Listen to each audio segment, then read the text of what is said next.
Welcome everyone. Today we're heading to East Sussex, one of the most varied and rewarding counties in England. East Sussex sits in the southeast corner of the country, with Kent to the east, West Sussex to the west, and the English Channel running along its southern edge. It's a county of real contrasts. You've got the highest chalk sea cliffs in England, some of the finest medieval castles in Britain, a battlefield that changed the entire course of English history, beautiful villages, and one of the best preserved medieval towns you'll find anywhere. It's compact enough to explore thoroughly in a few days, but rich enough that you could keep coming back and still find something new. So without further ado, here are the best places to visit in East Sussex. We start at the very edge of England. Beachy Head is the highest chalk sea cliff in the country, rising 162 metres straight up from the English Channel below. On a clear day, you can actually see the French coast on the horizon, just 29 miles away. The views in every direction are stunning, and below you can see the lighthouse, painted in distinctive red and white stripes, so it stands out against the cliff face behind it. It's free to visit, always open, and there are no fences at the edge. The drop is just there, sudden and sheer, so do be careful. Walk east along the cliff top toward the Seven Sisters and give yourself at least a couple of hours. It's completely unmissable. Just east of Beachy Head, the chalk cliffs continue into one of the most iconic stretches of coastline in England, the Seven Sisters. They are 7 distinct chalk headlands, separated by 6 dry valleys, carved out over thousands of years by the sea. Each one has its own name, though most people who walk this coast couldn't name them all. What everyone knows is the view. Those rolling white cliffs, one behind another, stretching away into the distance against the sea and sky. The country park also includes the Cuckmere River Valley, which meanders in beautiful curves across the flat coastal plain before meeting the sea at Cuckmere Haven, a wide shingle beach at the foot of the cliffs, and one of the few completely undeveloped river mouths in the south of England. The walking here is brilliant in any season: blue sea and wildflowers in the summer, golden light in the autumn, and dramatic storms in the winter. It's free to enter, always open, and one of the great natural assets of the southeast. At the western end of the Seven Sisters, where the cliffs dip down to beach level, you'll find Birling Gap, the National Trust's main access point to this stretch of coast. A wooden staircase takes you down to the beach below, where chalk reef and shingle are exposed at low tide. Standing at the foot of those white cliffs and looking up at them from the beach is a completely different experience from being on top, and equally impressive. There's a National Trust cafe and visitor centre at the top of the steps, which is a very welcome sight after a long cliff-top walk. Birling Gap also tells a vivid story about coastal erosion. The chalk here retreats at roughly 1 metre per year. Several old Coast Guard cottages that once stood next to the current cafe have already fallen into the sea. The National Trust monitors it closely, but the landscape genuinely looks different every few years. It makes the whole place feel just a little more precious for it. Moving along the east coast, we come to Eastbourne, and one of the finest Victorian seafronts in England. Eastbourne Pier stretches 300 metres out into the channel on iron legs. It was first opened in 1872, has a beautiful domed pavilion at its head, and is still going strong today. It's a Grade 2 listed structure and looks exactly as a traditional British seaside pier should.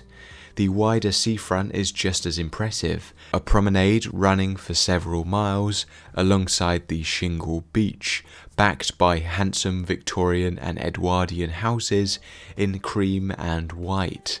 Flower beds are immaculately kept. The Art Deco bandstand, built in 1935, hosts live music throughout the summer, and on a sunny day, sitting on a deck chair listening to a brass band by the sea is about as classically English as it gets. Now we head inland to one of the most historically significant sites, not just in England, but in all of Western European history. The Battle of Hastings was fought on the 14th of October, 1066. King Harold II of England on one side, William Duke of Normandy on the other. Harold was killed, and with him ended Anglo-Saxon England. The Norman conquest that followed changed the English language, the aristocracy, the church, and the landscape. Almost everything in English history that came after flows in some way from what happened on this hill on that single day. William ordered an abbey to be built on the battlefield as an act of penance, and the high altar was placed on the exact spot where Harold fell. The abbey was later dissolved by King Henry VIII, and what remains today are the ruins of the monastic buildings and the gatehouse, but the battlefield itself is preserved, and you can walk across it with an audio guide that brings 1066 to life in a vivid and immediate way. Standing on the ridge where Harold's army stood, looking down the slope where the Norman cavalry charged again and again, you genuinely feel the weight of what happened here. It's managed by English Heritage, and it's one of the greatest historic sites in the country. Now we travel from the most significant battlefield in English history to arguably the most photogenic castle in England, Bodiam Castle. Built in 1385 by Sir Edward the Knight, Bodiam is a textbook example of a late medieval castle.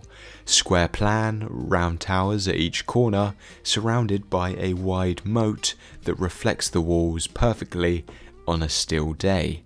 It's beautiful in a way that's almost hard to believe. The walls are largely intact, the moat is full, the towers are complete. Approaching across the bridge on a misty morning, it looks exactly as a castle should look, which is why it's been painted, photographed and used as a film and TV backdrop more times than anyone can count. Managed by the National Trust, you can climb the towers and walk the walls, looking out over the Rother Valley and down into the courtyard below.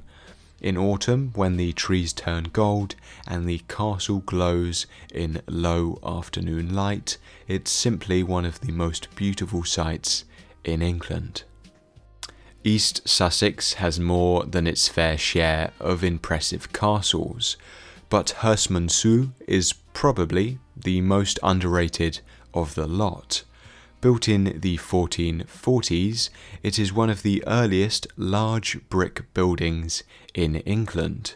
That use of brick gives it a warmth that stone castles don't have. The walls are a rich, weathered red that shifts in tone through the day and glows warmly in afternoon sunshine. It's surrounded by a moat and set within over 500 acres of gardens and grounds, including formal gardens, a walled garden, a bluebell wood, and a wildflower meadow. For much of the 20th century, it was home to the Royal Greenwich Observatory, which relocated here from London in 1957 to escape light pollution. The old observatory domes are still in the grounds, and there's a science centre offering telescope sessions and astronomy exhibitions. Castle tours are excellent value, just a few pounds to explore one of the finest 15th century interiors in England. This is a genuine hidden gem.